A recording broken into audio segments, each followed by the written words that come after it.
Hello बच्चों, आज हम वीडियो के इस भाग में विशेषण को पढ़ेंगे। विशेषण देखिए, वैसे तो हम परिचित हैं विशेषण से कि क्या होता है। विशेषण जो शब्द संज्ञा या सर्वनाम की विशेषता को बताते हैं वह विशेषण कहलाते हैं, और जो विशेषण की भी विशेषता बताते हैं विशेषण से पहले आकर के वह प्रविशेषण कहलाते हैं, और विशेषण जिसकी विशेषता बताते हैं वह विशेष कहलाते हैं। विशेषण 4 प्रकार के होते हैं। आइए पढ़ते हैं इसको विस्तार से।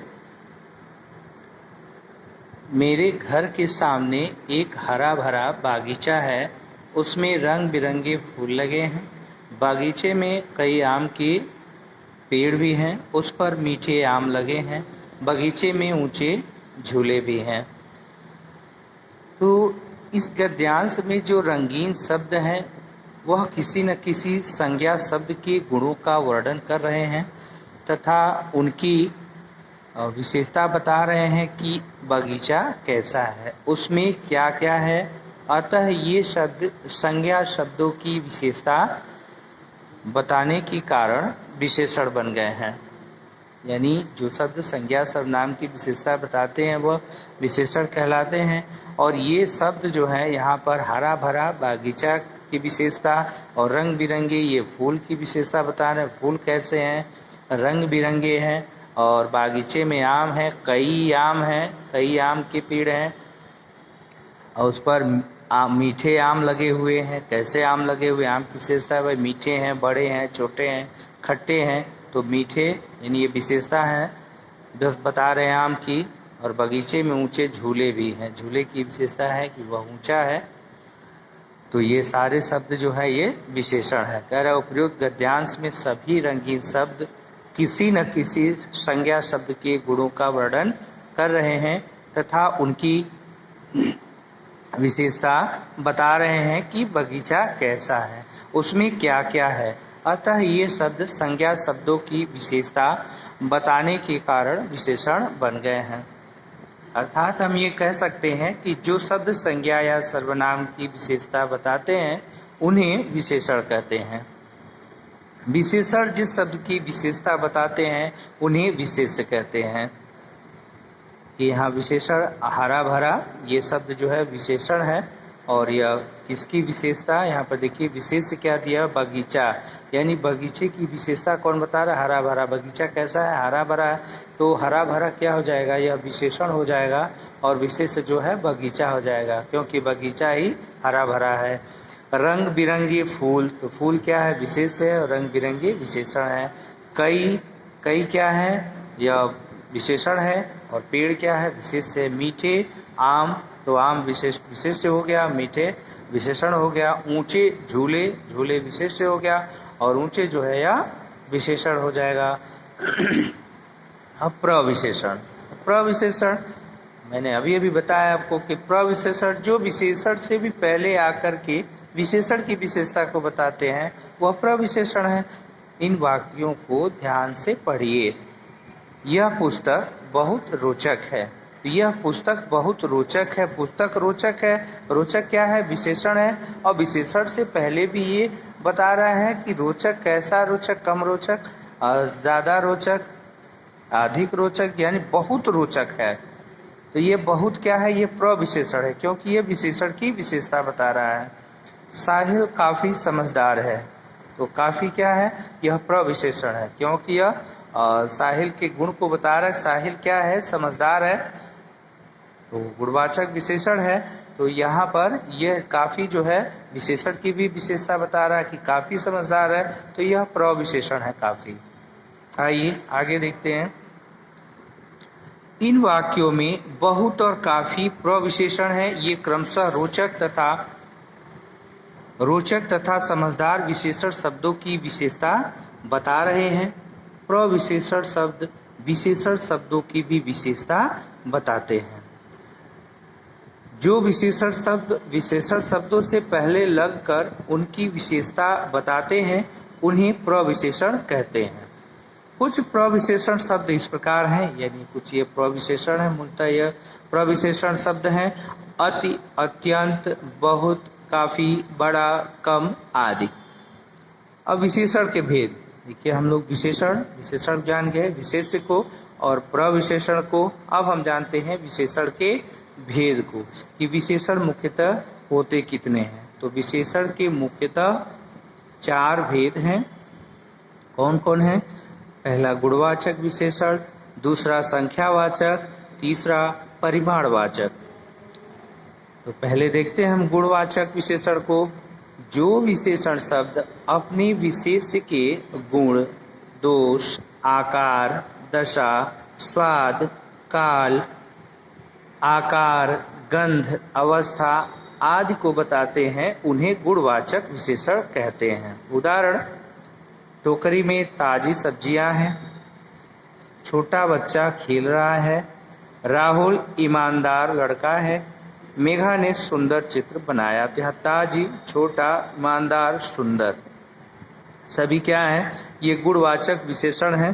यहाँ पर कुछ गुणवाचक विशेषण इस प्रकार हैं, देखिए यहाँ कुछ गुणवाचक विशेषण दिया हुआ है। गुणबोधक यानी गुण को बताए, भला, परोपकारी है, अच्छा है यानी अच्छा है, शक्तिशाली है, वीर है यानी किसी व्यक्ति के गुण के बारे में बता रहा है कि वह व्यक्ति कैसा है, बहुत भला इंसान है, बड़ा परोपकारी है, बहुत अच्छा है, बहुत शक्तिशाली है, बहुत वीर है। दोषबोधक यानी दोष के बारे में बताए, वे गुण को ही बताएगा। और दोष को दोषबोधक यानी यहाँ गुणबोधक शब्द था कि गुण के बारे में बता रहा था, यहाँ दोषबोधक यानी दोष का बोध कराने वाले शब्द हैं ये। लालची, लोभी, अत्याचारी, बुरा, झगड़ालू यानी लालची है, लोभी है, अत्याचारी है, बुरा है, बहुत झगड़ालू है। कालबोधक पुराना, प्राचीन, मासिक, साप्ताहिक, नया। तो ये काल यानी समय को बता, पुराना है, प्राचीन है, अति बहुत पुराना है, मासिक यानी महीने का है, साप्ताहिक सप्ताह का है, नया है। ठीक है। स्थान बोधक भारतीय, जापानी, शहरी, ग्रामीण, विदेशी। रंग है नीला, लाल, रंग बोधक है, नीला, लाल, काला, जामुनी। गंध खुशबूदार, बदबूदार। ये स्पर्श है, स्वाद है, अवस्था है, ध्वनि है, दिशा है, आकार है। यानी ये सभी क्या है? ये सभी जो है गुणवाचक विशेषण हैं। शब्द ये गुण के बारे में बताते हैं। दूसरा संख्यावाचक विशेषण, जो विशेषण शब्द अपनी विशेष की निश्चित या अनिश्चित संख्या बताते हैं, उन्हें संख्यावाचक विशेषण कहते हैं। देखिए नाम से ही हमको पता लग जा रहा है कि संख्यावाचक विशेषण यानी जो संख्या की विशेषता बताए और संख्या को बताए, तो वह संख्यावाचक विशेषण है। विशेष की निश्चित या अनिश्चित संख्या यानी दोनों में से कोई निश्चित संख्या बताए या अनिश्चित बताए, और संख्यावाचक विशेषण ही है। जैसे डाल पर 2 चिड़ियां बैठी हैं, इस कक्षा में 30 छात्र हैं, मेरे पास 100 रुपए हैं। संख्यावाचक विशेषण 2 प्रकार के होते हैं। देखिए संख्यावाचक विशेषण 2 प्रकार के होते हैं। पहला जो है निश्चित संख्यावाचक और दूसरा अनिश्चित संख्यावाचक विशेषण। अब निश्चित संख्यावाचक क्या है? निश्चित संख्या जो निश्चित संख्या को बताए, भाई विशेष की जो निश्चित संख्या को बताए वह निश्चित संख्यावाचक विशेषण है। देखते हैं, जो विशेषण विशेष की निश्चित संख्या बताते हैं उन्हें निश्चित संख्यावाचक विशेषण कहते हैं। उदाहरण, 2 हाथी, 10 उंगलियां, 3 छात्र, 3 सिपाही। यहाँ पर देखिए 2, 10, 3, 3 यानी एक निश्चित संख्या को यहाँ बता रहा है। यह 2 यानी 2 है, तो यह विशेष की निश्चित संख्या है। विशेष क्या है? हाथी है, कितनी है? 2 है। उंगलियां हैं, कितनी है? 10 है। छात्र हैं, कितने हैं? 3 हैं। सिपाही कितने हैं? 3 हैं। तो ये निश्चित संख्यावाचक विशेषण है। दूसरा अनिश्चित संख्यावाचक विशेषण, जो विशेषण अपनी विशेष की निश्चित संख्या की जानकारी नहीं देते उन्हें अनिश्चित संख्यावाचक विशेषण कहते हैं। यानी जो निश्चित संख्या को नहीं बताते हैं उन्हें अनिश्चित संख्यावाचक विशेषण कहते हैं। उदाहरण देखिए, जैसे कुछ लोग, कम रुपए, अधिक पक्षी, ज़्यादा लड़की। अब देखिए ये कुछ लोग, कितने लोग पता नहीं है, कुछ लोग हैं, 2 लोग हैं, 4 लोग हैं, 6 लोग हैं, कुछ पता नहीं है। कम रुपए, कितना कम है भाई, ये भी पता नहीं है, कुछ निश्चित नहीं है। अधिक पक्षी, कितना अधिक पक्षी, 100, 200, 400, 500, कुछ जानकारी नहीं है। और ज़्यादा लड़के, कितने ज़्यादा, पता नहीं।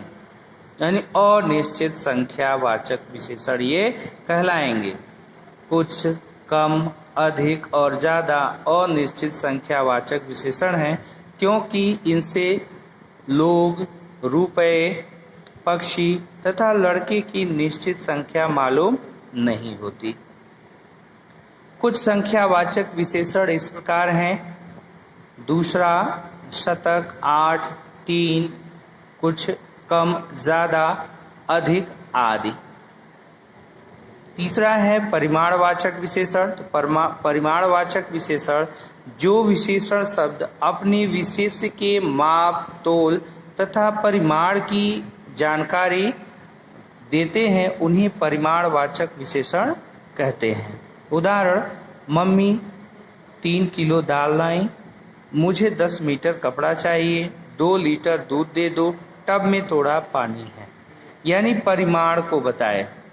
यानी हम जानते हैं कि जिसको हम काउंट नहीं कर पाते हैं, जो गिनने योग्य नहीं होते हैं, काउंटेबल नहीं होते हैं, उनको हम क्या कहते हैं, परिमाणवाचक विशेषण कहते हैं। देखिए यहाँ परिमाणवाचक विशेषण में सदा परिमाण सूचक शब्द लगा होता है। जिन विशेषणों को गिना नहीं जा सकता, मापा या तोला जाता है, वे परिमाणवाचक विशेषण के अंतर्गत आते हैं। यानी जिनको हम क्या करते हैं, गिन नहीं सकते, मापते और तोलते हैं, तो यह परिमाणवाचक विशेषण कहलाते हैं। परिमाणवाचक विशेषण के 2 भेद होते हैं। जैसे आपने पढ़ा कि संख्यावाचक में एक निश्चित संख्यावाचक, एक अनिश्चित संख्यावाचक। अब उसी प्रकार परिमाणवाचक विशेषण के भी 2 भेद है। इसमें भी एक निश्चित परिमाणवाचक और एक अनिश्चित। अब निश्चित परिमाणवाचक विशेषण को आप वैसे ही समझ गए होंगे। निश्चित मतलब उसका जो है माप पता हो, तौल पता हो। से 2 बीघा जमीन, 3 लीटर तेल, 2 लीटर दूध, ठीक है, 5 किलो चीनी। तो ये क्या है, ये निश्चित परिमाणवाचक विशेषण है। ये देखते हैं, ये विशेषण शब्द विशेष की निश्चित मात्रा या परिमाण बताते हैं। उदाहरण, 2 बीघा जमीन निश्चित है, नाप जो इसका 3 लीटर तेल, तौल भी ठीक है। गज भर कपड़ा, तो गज भर कपड़ा, 20 किलो चावल, यानी ये निश्चित है। तो यह निश्चित परिमाणवाचक विशेषण है। दूसरा, अनिश्चित परिमाणवाचक विशेषण, यानी ये विशेषण शब्द विशेष की अनिश्चित मात्रा या परिमाण बताते हैं। यानी ये विशेष की अनिश्चितता को बताते हैं, तो यह अनिश्चित परिमाणवाचक विशेषण हो गए। जैसे कम आराम, कितना आराम पता नहीं, ज़्यादा काम, कितना काम ज़्यादा, इसका कोई अंदाजा नहीं है। अधिक परिश्रम, कितना अधिक, कुछ पता नहीं है। तो यह अनिश्चित परिमाणवाचक विशेषण है। संख्यावाचक और परिमाणवाचक विशेषण में अंतर क्या है संख्यावाचक परिमाणवाचक में? अभी मैंने पहले ही बताया है संख्या और परिमाण में अंतर क्या है। भाई संख्या क्या है, काउंटेबल होता है, परिमाण काउंटेबल नहीं होता है। संख्या को हम गिन सकते हैं, परिमाण को हम गिन नहीं सकते, माप या तोल सकते हैं। ध्यान रहे कि संख्यावाचक विशेषणों के विशेषों को गिना जा सकता है, जबकि परिमाणवाचक विशेषण के विशेषों को केवल नापा या तोला जा सकता है।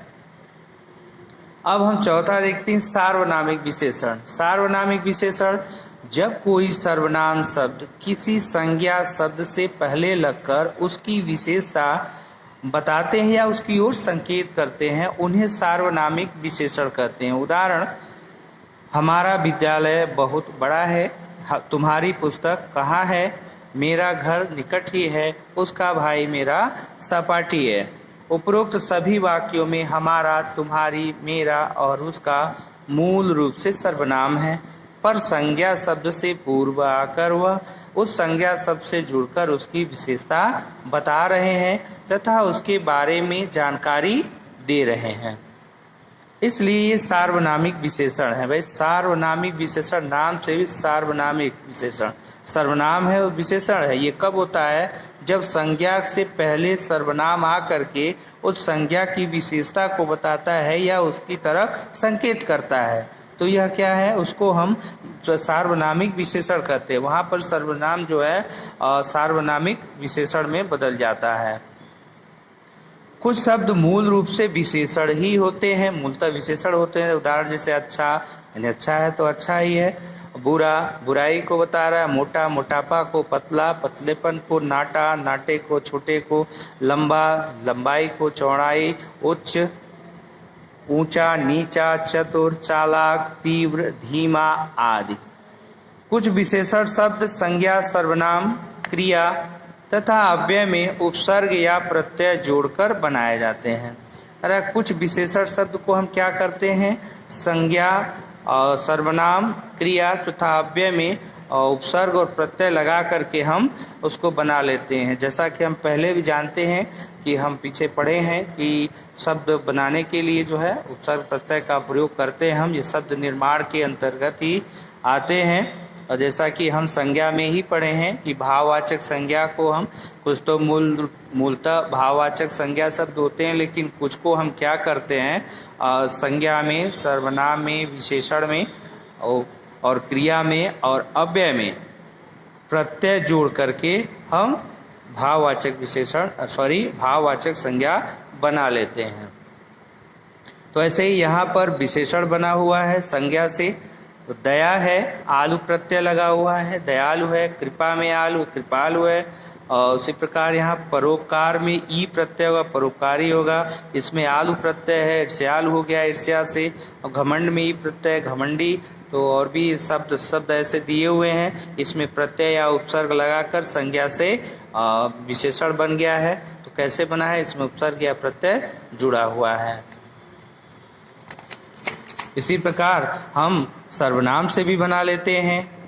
सर्वनाम में भी हम विशेषण बनाने के लिए उपसर्ग या प्रत्यय जोड़ देते हैं तो विशेषण बन जाता है। उसी प्रकार अव्यय से भी बना लेते हैं। अब आइए हम देखते हैं विशेषण की अवस्थाएं। तो विशेषण की 3 अवस्थाएं होती हैं। तुलनात्मक अवस्था के आधार पर विशेषण की 3 अवस्थाएं होती हैं। मूलावस्था, उत्तरावस्था, उत्तमावस्था। ठीक है। मूलावस्था में क्या होता है? इसमें विशेषण का सामान्य प्रयोग होता है, किसी से तुलना नहीं की जाती है। उदाहरण, यह फूल सुंदर है, यह फूल सुंदर है। मेरा घर छोटा है और यह सवाल सरल है, जिसमें सरल, छोटा और सुंदर ये विशेषण है। मूलावस्था है। मूल अवस्था में है उत्तरावस्था। इसमें 2 व्यक्तियों या पदार्थों के गुण दोषों की तुलना करते हुए एक को कम तथा अधिक, दूसरे को अधिक अच्छा या बुरा बताया जाता है। इसमें विशेषण से पूर्व से अधिक, की अपेक्षा, के मुकाबले आदि शब्द जोड़े जाते हैं। कुछ शब्दों में तर लगाते हैं। उदाहरण, संजना अंजना से अधिक लंबी है, दिशा का कार्य रिया से श्रेष्ठतर है। यानी इसमें तुलना करते हैं, तुलना करके एक को श्रेष्ठ बताते हैं। और नेहा नमित से सुंदरतर है, इनसे सुंदर है। और उत्तमावस्था में क्या है? यानी जो सबसे, इस देखिए, आइए देखते हैं विस्तार से। इसमें एक प्राणी या पदार्थ को अन्य सभी से श्रेष्ठ या उत्तम बताया जाता है। इसमें विशेषण से पूर्व सबसे, सब में, सबसे ज्यादा, सबसे अधिक, सबसे कम आदि का प्रयोग किया जाता है। कुछ शब्दों में तम लगाया जाता है। उदाहरण जैसे संजना सबसे लंबी है, दिशा का कार्य श्रेष्ठतम है, नेहा सुंदरतम है।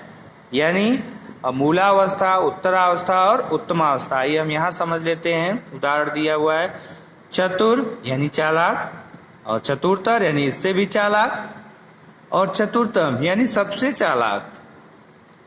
यहाँ एक को यह मूलावस्था है, साधारणतः यह विशेषण है, और यहाँ पर जो क्या है चतुरतर है, यानी तुलना करके इसको श्रेष्ठ बताया गया। दूसरा जो है यह चतुरतर, यह और चालाक है, लेकिन ये चतुर्थम है, ये इन दोनों से चालाक है, सबसे चालाक है।